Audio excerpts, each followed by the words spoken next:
오늘도 매일의 기도를 통해 하나님께 더 가까이 나오신 여러분을 환영하고 축복합니다. 오늘도 주님과 동행하는 하루 되시기 바랍니다. 주님과 친밀한 교제를 갖는 시간 되시길 기도합니다. 헤브론에 이르러 다윗 왕에게 이스보셋의 머리를 들이며 아뢰되 왕의 생명을 해하려 하던 원수 사울의 아들 이스보셋의 머리가 여기에 있나이다. 여호와께서 오늘 우리 주 대신 왕의 원수를 사울과 그의 자손에게 갚으셨나이다 하니 다윗이 사람 리몬의 아들 레갑과 그의 형제 바하나에게 대답하여 그들에게 이르되 내 생명을 여러 환난 가운데서 건지신 여호와께서 살아계심을 두고 맹세하노니 전에 사람이 내게 알리기를 보라 사울이 죽었다 하며 그가 좋은 소식을 전한 줄로 생각하였어도 내가 그를 잡아 시글락에서 죽여서 그것을 그 소식을 전한 갚음으로 삼았거든. 하물며 악인의 의인을 그의 집 침상에 위에서 죽인 것이겠느냐. 그런즉 내가 악인의 피 흘린 죄를 너에게 갚아서 너희를 이 땅에 없이 하지 아니하겠느냐 하고 함께하겠습니다. 청년들에게 명령하매 곧 그들을 죽이고 수족을 베어 헤브론 못가에 매달고 머리를 가져다가 헤브론에서 아브넬의 무덤에 매장하였더라. 아멘. 오늘 우리는 하나님의 기준을 가진 사람이 되라 라는 말씀을 가지고 주제를 가지고 말씀을 나누려고 합니다. 말씀을 나누기 전에 한 장의 사진을 빠르게 보려고 하는데 부모님들께서는 스트레스를 받으실 수 있으니 잠깐 보겠습니다. 사진을 보시면 형이 옆에 있는 동생을 아주 멋지게 꾸며줬습니다. 부모님의 속이 아주 무너지는 장면인 것 같습니다. 그런데 옆에 있는 형은 그걸 자랑이라고 기뻐하고 있습니다. 이 아이는 왜 이렇게 기뻐하고 있고 자랑스러워하고 있는 것일까요? 부모님이 속상해하실 것이라고 생각을 못하고 동생을 꾸며줬다는 것에 기뻐하고 칭찬받기를 원하는 것 같습니다. 아이이기 때문에 부모님의 마음을 헤아리지 못하고 자기가 잘했다라고 생각했을 것이죠. 그리고 그 결과 그냥 넘어가지 않고 혼이 많이 났었겠죠. 넘겨주셔도 좋습니다. 그리고 부모님의 마음을 알지 못하고 칭찬받기를 원하는 이 마음이 오늘 성경에 기록된 레갑과 바하나에게도 그러한 마음이 있었습니다. 오늘 성경을 보면 레갑과 바하나는 이스보셋을 살해하고 그 이스보셋의 머리를 다윗에게 가져가 당신의 원수를 우리가 갚았습니다 라고 뿌듯하게 말합니다. 하지만 다윗은 크게 분노하며 그들을 사형하라 라는 명령을 내리게 되죠. 다윗은 왜 레갑과 바하나를 사형시킨 것일까요? 그 이유를 살펴보기 위해서 오늘 보지 않았지만 사무엘상 24절 10절을 보면 그 이유를 알 수 있습니다. 함께 읽어 나가겠습니다. 나는 내 손을 들어 내 주를 해하지 아니하리니 그는 여호와의 기름 부음 받은 자를 때문이라 하였나이다. 아멘. 다윗은 기름 부음 받은 자, 곧 하나님께서 왕으로 세운 자는 절대 해치지 않아야 한다라고 말하고 있습니다. 그래서 다윗은 자신을 죽이려 했던 사울을 살려주는 일들을 경험하게 되죠. 또 이 말씀 외에도 사무엘상 24절 6절 그리고 사무엘상 6장 9절과 11절 23절에도 이와 같은 내용으로 기름 부음 받은 자를 친다는 것에 대한 금지를 정확하게 말하고 있습니다.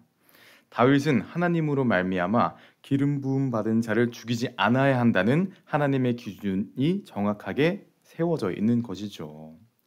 따라서 오늘 본 레갑과 바하나는 하나님의 기준이 바로 서지 않았기 때문에 이스보셋을 죽이는 일을 벌인 것이고 그의 값으로 사형을 당하게 된 것입니다. 하나님의 기준이 아닌 사람의 기준을 가지고 있었던 자들의 최후였던 것이죠.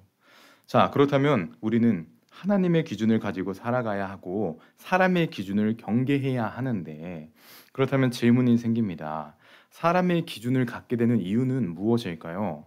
그 질문을 대답하기 위해서 오늘 8절을 세 번역으로 읽기 원합니다. 함께 읽어 나가겠습니다.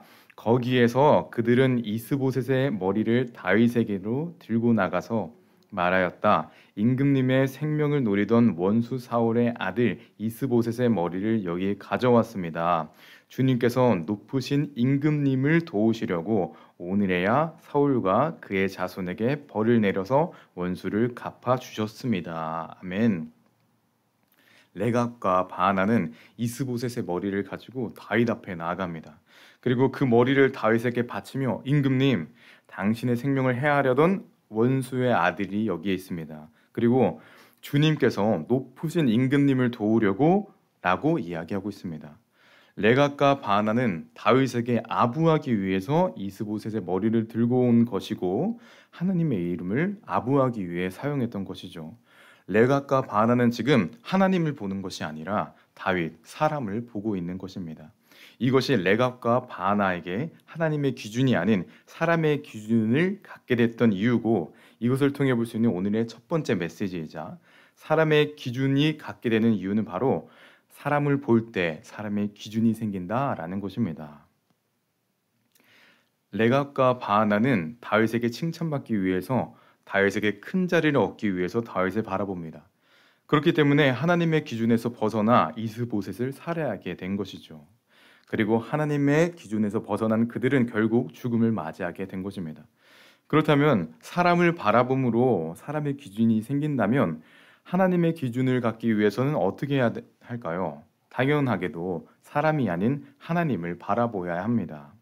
그런데 우리가 삶을 살아갈 때 하나님을 바라보는 것보다는 우리의 옆에 있는 사람들을 바라볼 때가 너무나 많습니다. 무슨 일이 있을 때 하나님을 바라보기보다는 바로 옆 사람을 바라보고 사람의 기준을 따라 살아갈 때가 너무나 많죠. 그렇다면 하나님을 바라볼 수 있는 방법은 무엇일까요? 다윗은 어떻게 하나님을 바라보며 하나님의 기준을 가질 수 있었을까요? 오늘 함께 보았던 9절 중반부를 보면 다윗이 하나님을 바라볼 수 있었던 그 이유를 알 수 있습니다. 제가 9절을 읽어 나가겠습니다. 그들에게 이르되 내 생명을 여러 환난 가운데서 건지신 여호와께서 살아계심을 두고 맹세하노니. 아멘. 다윗은 레갑과 바하나를 향해 하나님에 대한 맹세를 하며 말을 이어갑니다. 그때 내 생명의 여러 가운데서 구하시고 살아계신 이라고 고백하고 있습니다. 다윗은 하나님께서 자신의 구원자이시며 살아계신 분이다 라는 사실을 정확하게 기억하고 있는 것이죠. 자신을 구원한 분이라는 사실, 그리고 살아계신 분이라는 사실을 정확하게 기억하고 있었기 때문에 다윗은 사람이 아닌 하나님을 바라볼 수 있었던 것이고, 하나님을 바라봄을 통해 하나님의 기준을 가질 수 있었던 것입니다. 이것이 오늘 우리에게 주는 두 번째 메시지입니다. 오늘 두 번째 메시지이자 하나님을 바라볼 수 있는 방법은 은혜를 기억할 때 하나님을 바라볼 수 있다인 것입니다. 하나님께서 우리에게 주신 그 은혜를 기억할 때 우리는 사람을 바라보는 것이 아니라 하나님을 바라볼 수 있습니다. 그리고 우리가 하나님을 바라볼 때 우리는 세상의 기준이 아닌 하나님의 기준을 가질 수 있는 것이죠. 레갑과 바하나도 하나님의 은혜를 기억했었다면 하나님을 바라봤을 것입니다. 그리고 이스보셋을 죽이는 것이 아닌 하나님이 원하시는 일을 할 수 있었겠죠. 우리의 삶에도 이러한 하나님이 원하시는 일을 하는 은혜가 있기를 원합니다. 우리가 하나님의 은혜를 기억할 때 우리는 사람이 아닌 하나님을 바라보게 될 것이고 하나님의 기준을 품게 되는 사람이 될 것입니다. 여러분 부탁드립니다. 다윗이 하나님의 은혜를 기억하며 하나님의 기준을 품은 것과 같이 우리도 우리 가운데 찾아오신 은혜를 기억하며 하나님을 바라보고 하나님의 기준을 품어 그 결과 하나님이 기뻐하시는 일을 감당하신 여러분 되시기를 주님의 이름으로 간절히 소망합니다. 지금까지 우리는 하나님을 바라보며 하나님의 기준을 품어야 한다라고 말씀을 나눴습니다. 그렇다면 기준을 품은 그 다음 스텝이 중요한 건데, 하나님께서는 우리에게 하나님의 기준을 품은 다음 어떤 삶을 살기를 원하실까요? 다윗은 하나님의 기준을 품고 나서 어떠한 삶을 살았을까요? 오늘 성경은 그 다윗의 삶을 말해주고 있습니다. 12절입니다. 12절을 제가 읽어 나가겠습니다. 청년들에게 명령하며 곧 그들을 죽이고 수족을 베어 헤브론 목가에 매달고 이스보셋의 머리를 가져다가 헤블론에서 아브넬의 무덤에 매장하였더라. 아멘. 다윗은 레갑과 바하나를 사형시킵니다. 어쩌면 너무나 강한 조치라고 생각이 들 수도 있죠. 하지만 그들은 기름 부은 자를 죽이는 하나님의 기준에서 넘어서는 행동한 사람들이었습니다. 다윗은 하나님의 기준대로 그들을 처형한 것이죠. 사실 이러한 일들이 이전에도 있었습니다. 10절입니다. 10절에 함께 읽겠습니다. 전에 사람이 내게 알리기를 보라 사울이 죽었다 하며 그가 좋은 소식을 전한 줄로 생각하였어도 내가 그를 잡아 시글락에서 죽여서 그것을 그 소식을 전한 가품으로 삼았거든. 아멘. 한 암말렉 청년이 사울의 죽음 소식을 들고 다윗에게 나타났습니다. 한 암말렉 청년은 다윗에게 그 소식을 전할 때 다윗이 사울이 죽었다는 그 소식을 듣고 기뻐할 것이라 생각하며 소식을 전합니다. 기름 부은 받은 자가 죽은 것에 대한 것은 아무런 생각 없이 다윗에게 칭찬받기 위해서 소식을 전한 것이죠. 그리고 그 결과 다윗에게 소식을 전한 아말렉 청년은 다윗에게 사형을 받게 됩니다. 이것은 다윗이 아무런 죄책감이 없던 사람이다, 철면피인 사람이다라는 말을 하는 것이 아니라 다윗은 하나님의 기준을 갖고 살아낸 사람이었다라는 것을 보여주는 모습이죠. 이것이 우리에게 주는 마지막 메시지이자 우리가 하나님의 기준을 가진 사람이라면 하나님께서는 우리에게 이러한 삶을 살기 원하십니다. 세 번째 메시지는 하나님의 기준을 따라 살아가야 한다라는 것입니다. 다윗은 하나님의 기준을 갖고 있었던 사람이었습니다. 그리고 하나님의 기준을 갖고 끝난 것이 아니라 그 기준을 따라 살아냅니다. 어쩌면 너무 잔혹하게 보일 수도 있습니다. 너무 꽉 막힌 사람처럼 보일 수도 있습니다. 그래서 세상과는 다른 삶을 사는 것처럼 보일 수가 있죠. 그렇다면 우리도 그러한 삶을 살아가자 할 때 무서움이 생깁니다. 우리도 하나님의 기준을 따라 살아가야 한다면 세상과 다른 기준으로 살아가야 할 텐데 그때 나에게 손해가 있지 않을까? 어려운 일이 닥치지 않을까라고 걱정이 됩니다. 그렇다면 하나님의 기준을 따라 살아간 다윗은 어떠한 결과를 가져왔고 결과를 경험했을까요? 이 시간 마지막으로 세상과 다른 기준을 살아간 다윗은 어떤 삶을 살았는지 살펴보며 말씀을 마무리하고자 합니다. 세상의 왕과 다윗은 다른 기준을 가졌습니다. 세상의 왕은 자신의 나라가 당하게 된다면 복수해야 한다라고 합니다. 그리고 복수가 상대방의 복수를 낳고 그 자녀의 복수를 낳고 또 복수를 낳게 됩니다. 세상 속에 일어난 100년 전쟁이 그리고 수많은 전쟁이 이러한 복수의 복수로 이어지는 것이죠. 하지만 다윗은 복수하지 않는 인생을 살아갑니다. 사울을 품고 이스보셋을 품고 미브보셋을 품고 이들을 품는 하나님의 기준을 갖고 살아갑니다. 그리고 그 결과는 다윗은 순수한 단독 통치 기간만 해도 40년이며 그 나라는 더욱 강성해지는 은혜를 경험하게 됩니다. 하나님의 기준을 따라 살아간 다윗은 당장은 복수하지 못해 손해보는 인생처럼 보여도 후에는 하나님께서 풍성하게 부어주시는 인생을 경험하게 된 것입니다. 우리도 이러한 은혜를 경험하기 원합니다. 우리가 하나님의 기준을 따라 살아가는 것이 손해보는 것처럼 보일 수가 있습니다. 하지만 우리가 하나님을 바라보고 하나님의 기준을 품고 그 기준대로 살아간다면 다윗에게 부어준 은혜를 우리도 부음받을 수 있을 것입니다. 이 시간 마지막으로 선언하고 선포하겠습니다. 하나님의 기준으로 살아가 풍성한 은혜를 경험하십시오. 이 시간 함께 기도하기 원합니다. 우리가 하나님의 기준이 우리의 삶에 없을 때 서두에 본 아이의 모습이 우리의 모습처럼 보일 수 있을 것 같습니다. 나는 잘했다라고 생각했는데 사실은 하나님의 마음을 아프게 하는 그 모습이 우리의 삶이 될 수 있을 것 같습니다. 만약 우리가 열심히 살아왔는데 사실 그 모든 삶이 하나님께서 슬퍼하시는 삶이었다면 우리는 너무나 허망한 삶을 살게 된 것이죠. 그렇게 우리는 더욱이 하나님의 기준을 우리의 마음에 품어야 합니다. 함께 시간 기도할 때 하나님의 기준을 품는 우리가 되게 하시고 그 기준대로 살아가 하나님의 기쁨이 되는 그 인생이 되기를 함께 시간 기도하며 나가겠습니다.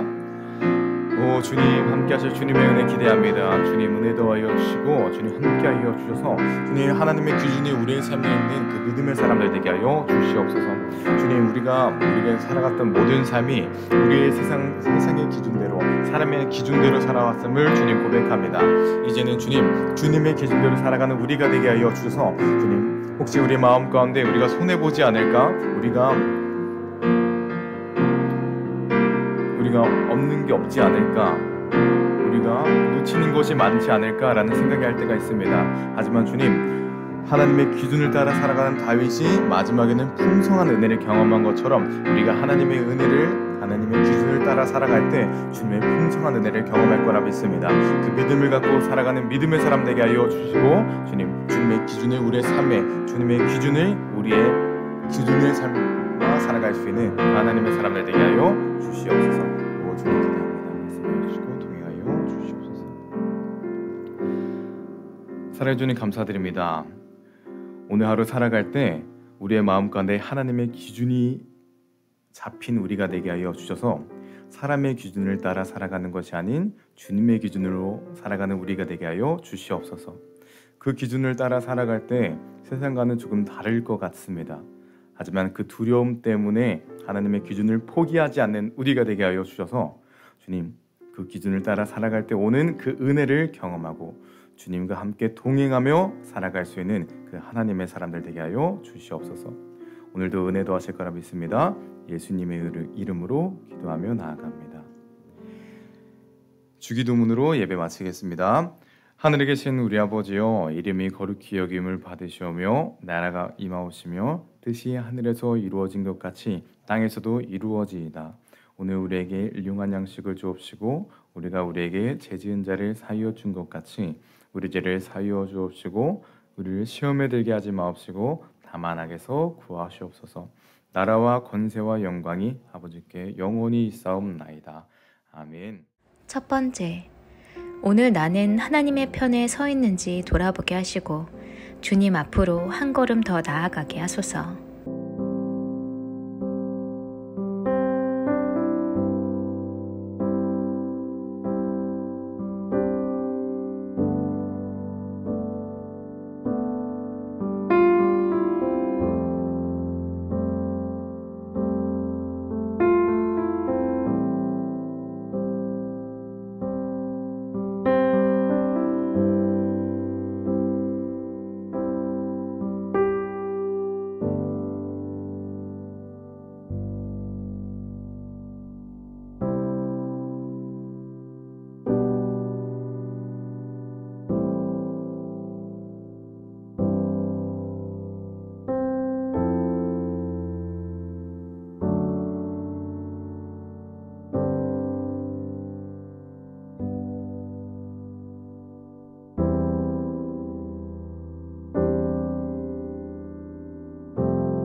두 번째, 오늘 주님 앞에 철저히 나의 모든 영역을 드리며 주님의 뜻을 구하고 주님의 인도를 기다리게 하소서.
세 번째, 하나님보다 내가 나를 더 잘 안다고, 하나님보다 내가 나를 더 사랑한다고 자부하지 않게 하소서.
네 번째, 금요 성령 집회를 통해 영혼의 쉼을 얻고 회복되는 하루 되길 원합니다.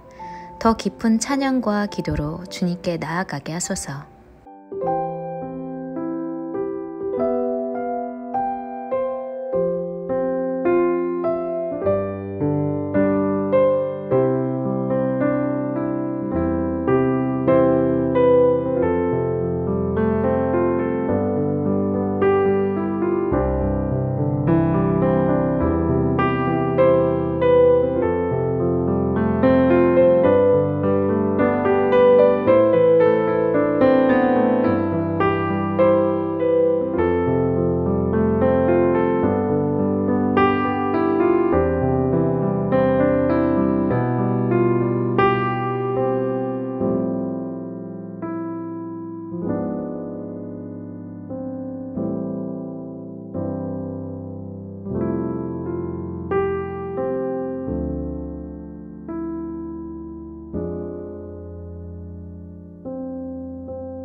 다섯 번째, 함께 모여 드려질 주일 예배가 진심을 담은 예배가 되게 하소서.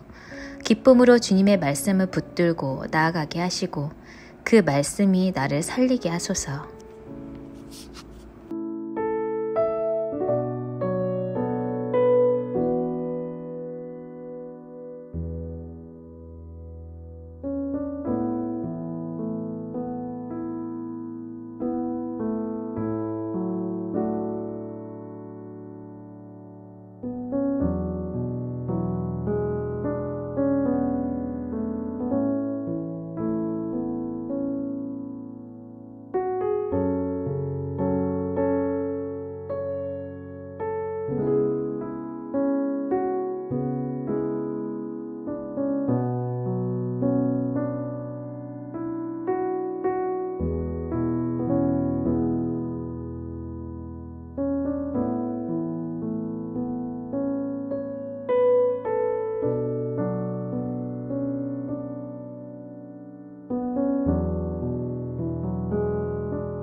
하나님께서 우리의 기도에 영광 받으셨습니다. 이제는 우리의 삶을 통해 하나님의 영광이 되시기 바랍니다.